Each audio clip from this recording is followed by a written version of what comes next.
This story goes into the shadowy corridors of power where history, ambition, and influence collide. He who pays the piper calls the tune. That's the title of the story that pulls back the curtain on the Rockefeller dynasty's transformation of modern medicine, exposing how philanthropy became a masterstroke of control. From the Flexner Report's overhaul of medical education to the creation of a pharmaceutical-driven healthcare system, this gripping tale reveals the calculated moves that shaped public health as we know it. Through dramatized storytelling and historical fact, this is a story of vision, strategy, and the cost of progress. It is a real-life depiction of how history repeats itself, but it's up to you to see the repetition. Are you ready to uncover the truths that have been hidden for generations? Part 1, Chapter 1. The Network. The words echoed through the marble corridors of the Rockefeller Institute, where the grand ambition of reshaping medical education in America had been born. It wasn't just about improving standards, it was about control over education, medicine, and ultimately society itself. This wasn't philanthropy, it was strategy. Fred Gates, a former preacher turned financial visionary, sat in a polished leather chair in John D. Rockefeller's opulent office. Rockefeller's empire wasn't just oil, it was influence. And Gates was his instrument. Fred Rockefeller began, his voice soft but commanding, "What we need is efficiency. The kind of efficiency that shapes the minds of a nation. We're not just funding education. We're investing in the future, but not just any future, our future." Gates nodded. He had a plan. The Rockefeller Foundation would pour millions into medical schools across the country, but not without conditions. The schools that accepted the money would adopt curricula steeped in pharmacology and laboratory research. Natural medicine, holistic approaches, and nutrition, those would be relegated to the dustbin of history. The Flexner Report was their opening gambit. Published in 1910, it was a scathing critique of medical education in America. Abraham Flexner, an academic with ties to the Carnegie Foundation, had written it with Rockefeller's backing. The report exposed the inadequacies of medical schools, pointing to their lack of standardization and scientific rigor. But it also set the stage for a seismic shift, one that would align medical education with the interests of the pharmaceutical industry. Flexner's recommendations were clear: close the substandard schools and fund only those that met rigorous scientific criteria. Behind closed doors, Rockefeller and his advisors ensured that rigorous scientific criteria meant a focus on pharmaceutical research. Within a decade, the number of medical schools in America had been halved, and those that survived owed their existence to Rockefeller's largesse. At Yale, Johns Hopkins, and the University of Chicago, grants poured in. But the money came with strings attached. Rockefeller's representatives sat on the boards, shaping policy and curriculum. The school's dependence on external funding made them compliant, willing to toe the line. And then there was the American Medical Association, once a fragmented group of physicians with little centralized authority. The AMA had been transformed by Rockefeller's funding. It now wielded enormous power over accreditation and licensure, enforcing standards that aligned perfectly with Rockefeller's vision. It wasn't just about medicine, it was about molding society. Rockefeller's influence extended beyond education. He supported research institutions, think tanks, and media outlets, ensuring that the narrative always served his agenda. The average citizen, unaware of the intricate web of influence, trusted their doctors and educators, never suspecting that their choices had been shaped by unseen hands. Gates knew the stakes were high. Rockefeller's rivals were watching, waiting for an opportunity to undermine him. But Gates also knew that they had a secret weapon: patience. They didn't need to force their agenda overnight. The seeds they planted in medical schools and research institutions would bear fruit for generations. By the 1920s, the transformation was complete. Medical education was now firmly in the grip of the pharmaceutical industrial complex. Doctors were trained to prescribe drugs, not to explore alternatives. Nutrition was dismissed as irrelevant, and the public, inundated with advertising and endorsements, came to see synthetic drugs as the pinnacle of modern medicine. In a quiet moment, Gates reflected on the irony. Rockefeller, the man whose father had sold dubious elixirs as Dr. William Rockefeller in the 19th century, had now legitimized the pharmaceutical industry on an unprecedented scale. The quackery of the past had been replaced with the scientific veneer of the present, but at its core, it was still about one thing: profit. As Gates left Rockefeller's office, he knew they were just getting started. The General Education Board, the Rockefeller Foundation, and the countless institutions they funded were more than philanthropic endeavors. They were levers of power, and Gates was the man pulling the strings. The Flexner Report had been the opening move. Now the real game was about to begin. Chapter 2, The Charity Prescription. Dr. William Welch, head of the Rockefeller Institute for Medical Research, paced the room. The institute had just received another $2 million grant from the Rockefeller Foundation, ostensibly for research into infectious diseases. But Welch knew the real purpose. The money was a weapon, and he was its wielder. "We're shaping the future of medicine," Welch said to his colleague Simon Flexner. "But not everyone sees it that way. The critics keep harping on about nutrition and holistic care. They're stuck in the past." Flexner nodded. "Let them talk. They'll be irrelevant soon enough.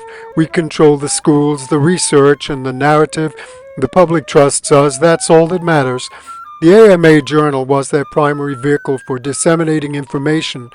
Funded in part by pharmaceutical companies, it touted the latest drugs and treatments while dismissing alternatives as quackery. The AMA's Council on Drugs, heavily influenced by Rockefeller-backed scientists, ensured that only approved products made it to market. Behind the scenes, the pharmaceutical companies were thriving.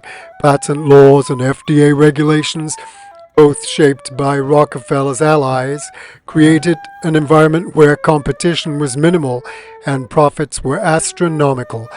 The public, convinced by advertising and endorsements, had no idea they were pawns in a larger game. One of the most controversial moves came in the 1940s when the Rockefeller Foundation funded a series of studies linking vitamins to health outcomes. At first glance, it seemed like a genuine effort to advance science, but the study's conclusions were carefully managed. They emphasized synthetic vitamins over natural sources, paving the way for pharmaceutical companies to dominate the market. Dr. Morris Fishbein, the editor of the AMA Journal, was a staunch ally. Under his leadership, the journal became a mouthpiece for the pharmaceutical industry. Fishbein's critics accused him of suppressing alternative therapies, but he dismissed them as cranks. "We're not suppressing anything," Fishbein insisted. "We're promoting science. If these so-called alternatives were effective, they'd stand up to scrutiny, but they don't." Privately, Fishbein admitted that the AMA's reliance on pharmaceutical advertising created a conflict of interest, but he saw it as a necessary evil. Without funding, the AMA couldn't maintain its influence, and without influence, the medical establishment couldn't control the narrative. As the years passed, the divide between orthodox and alternative medicine grew wider. The Rockefellers had succeeded in creating a system where dissenting voices were marginalized, if not silenced outright. Doctors who questioned the pharmaceutical model risked losing their licenses. Researchers who pursued unorthodox studies found themselves cut off from funding. Yet, despite their success, Rockefeller and his allies knew the battle was far from over. Public skepticism was a constant threat. They needed to stay ahead, to keep shaping perceptions, to ensure that their vision of medicine remained dominant. This is only the beginning, Rockefeller had once said. The world will remember us not for what we built, but for what we changed. And change it they did. Chapter 3. The Machinery of Influence. By the late 1930s, the Rockefeller Empire was no longer just an empire. It was the empire. Oil, education, medicine, they owned the chessboard, and they were moving the pieces. But there was one frontier left to conquer: public health. The Milbank Memorial Fund was their golden ticket.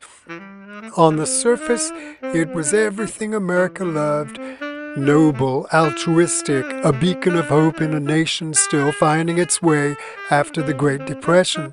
Behind closed doors, it was something else entirely, a machine designed to shape government policy and steer the future of healthcare. John Kingsbury was the man with the plan. As the fund's executive director, he didn't just play the game, he wrote the rules. Kingsbury was a true believer in his mission: preventive medicine, public health, and most importantly, federal health insurance. He wanted a system that looked like compassion, but worked like capitalism, ensuring the pharmaceutical and insurance industries stayed rich while the public thought it was all for their benefit. The public needs a story, Kingsbury said, leaning forward in a smoke-filled meeting room in New York. His piercing gaze scanned the small group of advisors around him. Not just data, not just charts, real human stories. A mother choosing between medicine for her kid and food on the table. A worker dying because he can't afford a doctor. We sell that story and we win. But Albert Milbank wasn't buying it. Milbank, the fund's president and its ultimate gatekeeper, was more than just a wealthy philanthropist. He was a businessman, a pragmatist who knew when to cut his losses. And Kingsbury, he was looking more and more like a liability. John, Milbank said one afternoon in his corner office, the Manhattan skyline a gray blur behind him, "We have a problem." Kingsbury smirked, the kind of smirk that told you he thought he'd already won. "A problem? I think we're on the verge of a breakthrough. The studies are—" Milbank cut him off with a wave of his hand. "It's not the studies, it's you. Your health insurance crusade. It's ruffling feathers in places we can't afford to ruffle." "You mean the AMA?" Kingsbury shot back, his voice rising. "Those dinosaurs are terrified of progress. We're on the right side of history, Albert, and you know it." Milbank's jaw tightened. "It's not just the AMA, it's Borden." Kingsbury blinked. "Borden? The milk company?" "Yes, the milk company," Milbank snapped. "The AMA is calling for a boycott of Borden's products because of you, because of the fund. You're putting my other interests at risk, and that's not something I can tolerate." Kingsbury leaned back in his chair, crossing his arms. "So this isn't about health insurance, it's about money, your money." Milbank's eyes narrowed. "It's about survival, John. The fund has always been about science, objectivity, staying above the fray. You've turned it into a soapbox for your personal agenda. That ends now." Kingsbury stood, his chair scraping against the floor. "You're making a mistake, Albert. The public needs this. The country needs this. And the fund needs to stay alive," Milbank said coolly. "You've left us no choice. Your resignation is effective immediately." For a moment, the room was silent except for the hum of the city outside. Kingsbury stared at Milbank, his face a mixture of shock and fury. Finally, he grabbed his coat and stormed out without another word. Milbank sighed and sank back into his chair. This wasn't how he wanted it to end, but he knew it had to be done. The fund couldn't afford to become a target. Not now, not ever. The Rockefeller Empire wasn't built on ideals. It was built on power, precision, and the ability to adapt. Kingsbury was a visionary, but visionaries had a way of burning too bright. Milbank had extinguished the flame, but the machinery of influence kept turning, as relentless and unstoppable as ever. Meanwhile, the Rockefeller Foundation's investments in medical research were yielding dividends, Laboratories funded by the foundation were making breakthroughs in antibiotics and vaccines, but these advances came with a price: the dominance of synthetic drugs over natural remedies. The pharmaceutical companies were quick to capitalize. With Rockefeller's backing, they launched marketing campaigns that positioned their products as modern miracles.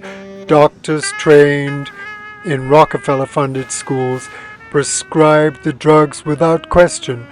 Patients, trusting their physicians, accepted the treatments as the best medicine science could offer. The machinery of influence extended to the media. Popular magazines and newspapers ran glowing stories about the wonders of modern medicine, often written by journalists with ties to Rockefeller-backed institutions. Public service announcements, sponsored by the Milbank Fund, urged citizens to trust science and follow their doctor's advice. The result was a society deeply embedded in a pharmaceutical paradigm. Alternative approaches were dismissed as outdated or unscientific. The idea that health could be achieved through diet, exercise, and natural remedies was relegated to the fringes of medical thought. But not everyone was convinced. A small but vocal group of critics began to question the system. They pointed to the growing influence of corporations in medicine, the conflicts of interest within research institutions, and the suppression of alternative therapies. "This isn't about health," one critic wrote in a letter to the editor of a prominent medical journal. "It's about profit. The Rockefellers don't care about curing disease, they care about controlling the market." The criticism didn't go unnoticed. Rockefeller's advisors recognized the need to address the growing dissent.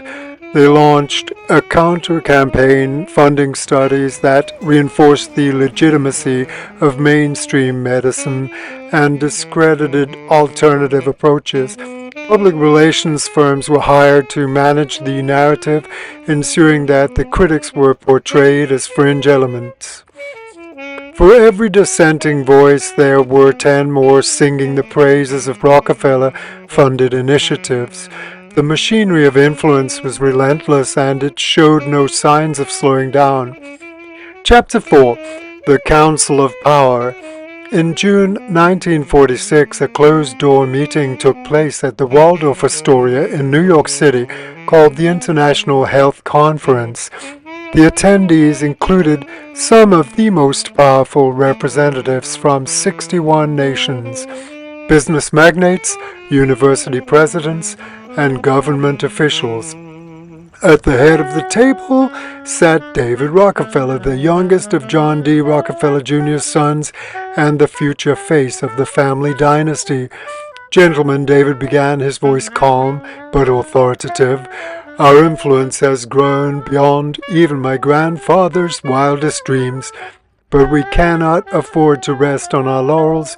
The world is changing, and we must change with it." The meeting's agenda was ambitious. The Rockefellers were planning their next move, a global network of influence that would extend their reach far beyond America. Education and medicine had been their proving grounds. Now they aimed to shape international policy. Central to this plan was the creation of the World Health Organization. Officially, the WHO was a United Nations agency dedicated to improving global health. Unofficially, it was a vehicle for Rockefeller interests. The Rockefeller Foundation played a key role in the WHO's establishment, providing funding and technical expertise. They placed their allies in key positions, ensuring that the organization's priorities aligned with their own. Public health campaigns focused on vaccines and pharmaceuticals, often at the expense of broader issues like sanitation and nutrition. At the same time, the Rockefellers were investing heavily in international development through organizations like the Ford Foundation and the Carnegie Endowment. They funded projects in agriculture, education, and infrastructure. But these initiatives weren't purely altruistic. They were also designed to create new markets for American goods and services, further entrenching the Rockefeller empire. The meeting at the Waldorf Astoria concluded with a clear mandate. The Rockefellers would continue to expand their influence, but they would do so subtly, avoiding the spotlight. Their power would be felt, not seen, their legacy written in the policies and institutions they shaped. As the attendees filed out of the room, David Rockefeller lingered, deep in thought. The challenges ahead were formidable, but he was confident the machinery his family had built was unstoppable, a testament to the power of vision and determination. We're not just shaping the world, he murmured to himself, we're defining it. To be continued. Well, I hope you folks found this episode talking about the Rockefeller medicine and education very fascinating. Hope you appreciated it. And looking around the North Fork wineries around Greenport, do like and subscribe to the channel and help support my channel. Have a very happy holidays. God bless. Right now here in New York City, it's Christmas Eve. So Merry Christmas, everybody.